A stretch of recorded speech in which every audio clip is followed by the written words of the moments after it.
Marcia met Howard Collins at church. Marcia was 35 years old. Howard was 41. Howard lived with his mother in a small house on the south side of the town. Marcia lived with her sister and father in an apartment 3 streets away. Marcia did not work. Her father, George Grant, was ill and never left the apartment. He stayed in bed most of the time and always needed somebody with him. So Marcia stayed at home with her father and only went out when her sister Karen was in the house. The 2 sisters were very different. Marcia was short, with a small, round face and short black hair. Karen was 10 years younger. She was tall, had long brown hair and good legs, and a suntan all through the summer. People often said to Marcia, "Your sister is very beautiful." There were always lots of men ready to take Karen out to dinner or to the cinema. But Marcia stayed at home. Karen worked in a shop in the town. When she was at home, she liked to sit up on the roof garden of their apartment building. It was one Sunday in May when Marcia came home with Howard the first time. She took him to see her father. George Grant was in bed. He had grey hair and a grey face. Sometimes he read a book, but mostly he just sat in bed and watched television. "This is Howard, Father," Marcia said. "He works at the hospital, and we met at church. I told you about him last week. Do you remember?" "No," her father said, and he turned his face away, back to his television. He was not interested in new people or his daughter's friends. Just then, Karen came into the room. She wore a white bikini and white shoes. She smiled at Howard. "So you're Howard," she said. "My big sister has got a boyfriend at last." Howard's face went red, and he looked down at his feet. Karen laughed. "Come on up to the roof garden and have some wine. The sun is wonderful this morning." "Oh, Howard began. Marcia looked angrily at her sister. But then she said, "Yes, I must get Father a drink. See you in a minute, Howard. Go up to the roof and talk to Karen." The sun was hot on the roof, and Howard took off his coat. He looked around. There were 3 chairs, a sun umbrella, a sunbed, and a table with 3 glasses and a bottle of wine on it. There were tiles on the floor, and next to the little wall around the edge of the roof, there were some flowers in boxes. This was the garden. Very nice," said Howard. Karen smiled at him. "We don't see many good-looking men up here," she said. "Sit down and have a drink." Howard's face went red again. He gave a shy little laugh. "Oh, thank you," he said. He tried not to look at Karen's long, sun-tanned legs, but it was not easy. "I come up here all the time when it's sunny," Karen said. She began to put suntan oil on her arms and legs. Howard watched. Then Marcia arrived, and the three of them sat in the sun and drank wine. Marcia looked at Howard with love in her eyes. She did not look at Karen. Karen watched them. Her eyes went from her sister to Howard and back again to her sister. She smiled. It was not a nice smile. Every Sunday morning after that, Marcia brought Howard home for a glass of wine after church. Howard stopped his car in the street outside the apartment building, and Marcia said, "Sound the horn, Howard. Tell Karen we're here. Then she can get the wine ready." So Howard gave 3 little toots on his car horn. On sunny days, Karen always came to the wall at the edge of the roof and looked over to wave at them. Then she went to get the wine.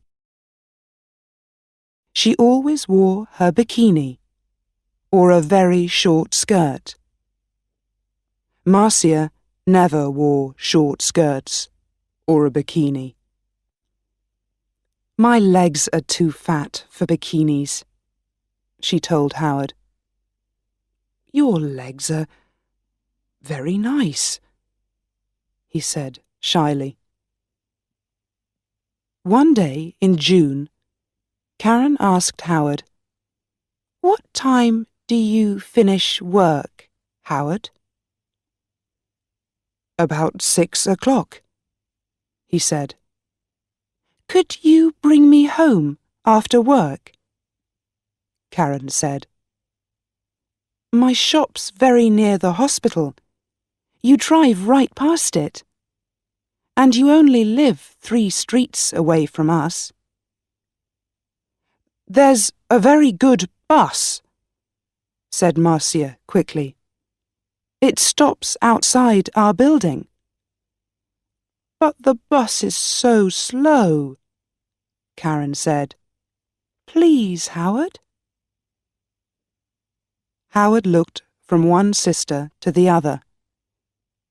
"Oh, well, yes, all right then," he said.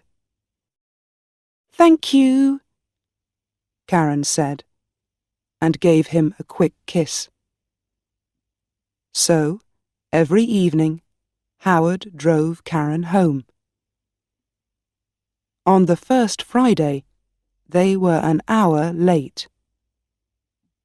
When they arrived, Marcia was at the door of the apartment building.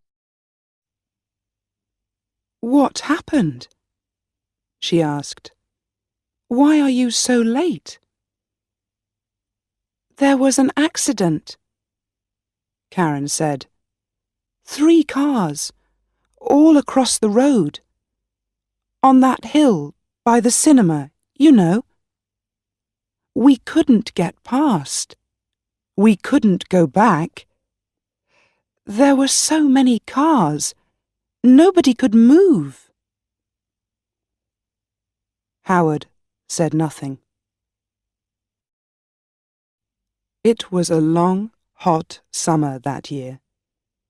Marcia went to church every Sunday morning and Karen stayed at home with their father. When it was sunny, and it often was, Karen went up to her sunbed on the roof. When Marcia went up to the roof garden, she always sat under the umbrella. But Karen put on lots of suntan oil and sat in the sun in her bikini. "The hot sun's not good for your body," Marcia said. Karen laughed. "Howard likes my body." "No, he doesn't," Marcia said angrily. "Oh, he does," Karen said. "He's very shy with women, but he always looks at my body very carefully. He does it all the time. Perhaps he wants me to take off." "Stop it, Karen," Marcia said. "Don't say those things." Karen laughed. "What's the matter, big sister? Are you afraid I'm going to take him from you?" Marcia did not answer. The next Sunday, Howard phoned Marcia early in the morning. I don't feel very well," he said. "I'm not going to church today." "Oh, my love, I'm sorry," Marcia said. "Can I phone you when I get home?" "Yes, of course," he said. "I can't phone before 1 o'clock," Marcia said. "I'm going to be late back because there's a meeting after church. Something about Africa, I think." "Oh, yes, I remember," Howard said. But Marcia was wrong. There was no meeting after church that morning. It was the next Sunday. So she left church at the usual time and arrived home at 11:45. First, she went in to see her father, but he was asleep. Then she phoned Howard, but there was no answer. Perhaps he's sleeping, she thought, and his mother doesn't want to answer the phone. She went to her room and put on a long summer skirt. Then she went up to the roof garden. She put her hand on the door to the roof and stopped. The door was half open, and she could hear voices. There was someone with Karen. A man. Howard. Howard? Marcia listened. "I feel bad about this," Howard said. "We must tell Marcia soon, Karen." "No," Karen said quickly. She gave a little laugh. "It's our secret, Howard. Only for a little longer. All right? I don't like," he began. "But you do love me, Howard," Karen said. "Not Marcia? Say you love me, please." Marcia suddenly felt cold. You know I do," Howard answered. "But—" Karen kissed him. "It's our little secret." "Oh, is your car outside, my love? We don't want Marcia to see it." "I didn't bring my car," Howard said. "I walked here." "Good," Karen said. "But it's getting late. You must go, before she comes home." They kissed again. "See you tomorrow. Usual time, usual place," said Karen. "Now go." Marcia moved quickly and quietly away from the roof door and ran to her bedroom. She did not want Howard or Karen to see her. She heard their voices. Then the front door of the apartment opened and closed. Howard was gone. Marcia sat on her bed for an hour. Why, she thought. Why does she do it? I stay at home with an old man all the time. I can't go out to work. I can't make new friends. I can't meet new people. I go shopping once a week, and I go to church once a week. That's all. And then I met Howard. When he said, "I love you," I was so happy. And now? Karen had everything. Good looks, a job, friends. She was young. She was beautiful. She could have any man. So why Howard? Why? It's not because she wants him, Marcia thought. It's because I love him.